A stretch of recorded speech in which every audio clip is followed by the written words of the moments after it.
Chapitre 4. C'est pourquoi, mes bien-aimés et très chers frères, vous qui êtes ma joie et ma couronne, demeurez ainsi fermes dans le Seigneur, mes bien-aimés.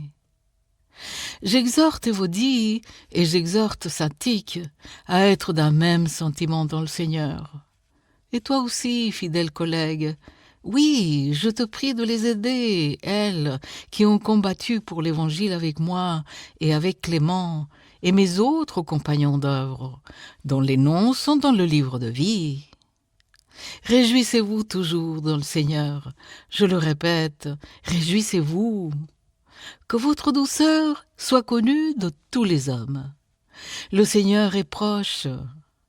Ne vous inquiétez de rien, mais en toute chose, faites connaître vos besoins à Dieu, par des prières et des supplications, avec des actions de grâce.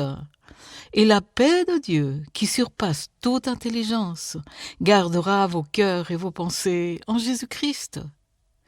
Au reste, frères, que tout ce qui est vrai, tout ce qui est honorable, tout ce qui est juste, tout ce qui est pur, tout ce qui est aimable, tout ce qui mérite l'approbation, ce qui est vertueux et digne de louange, soit l'objet de vos pensées. Ce que vous avez appris, reçu et entendu de moi, et ce que vous avez vu en moi, pratiquez-le, et le Dieu de paix sera avec vous. J'ai éprouvé une grande joie dans le Seigneur de ce que vous avez pu enfin renouveler l'expression de vos sentiments pour moi. Vous y pensiez bien, mais l'occasion vous manquait.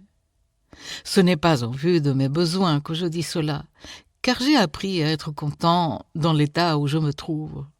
Je sais vivre dans l'humiliation et je sais vivre dans l'abondance. En tout et partout, j'ai appris à être rassasié et à avoir faim, à être dans l'abondance et à être dans la disette. Je puis tout par celui qui me fortifie. Cependant, vous avez bien fait de prendre part à ma détresse. Vous le savez vous-même, Philippiens, au commencement de la prédication de l'Évangile, lorsque je partis de la Macédoine, aucune autre église n'est entrée avec moi dans un échange réciproque de dons matériels et spirituels. Vous fûtes les seuls à le faire, car vous m'envoyâtes déjà à Thessalonique et à 2 reprises de quoi pourvoir à mes besoins. Ce n'est pas que je recherche les dons, mais je recherche le fruit qui abonde pour votre compte. J'ai tout reçu, et je suis dans l'abondance. J'ai été comblé de bien, en recevant par Épaphrodite ce qui vient de vous, comme un parfum de bonne odeur, un sacrifice que Dieu accepte et qui lui est agréable. Et mon Dieu pourvoira à tous vos besoins, selon sa richesse, avec gloire, en Jésus-Christ. À notre Dieu et Père soit la gloire au siècle des siècles. Amen.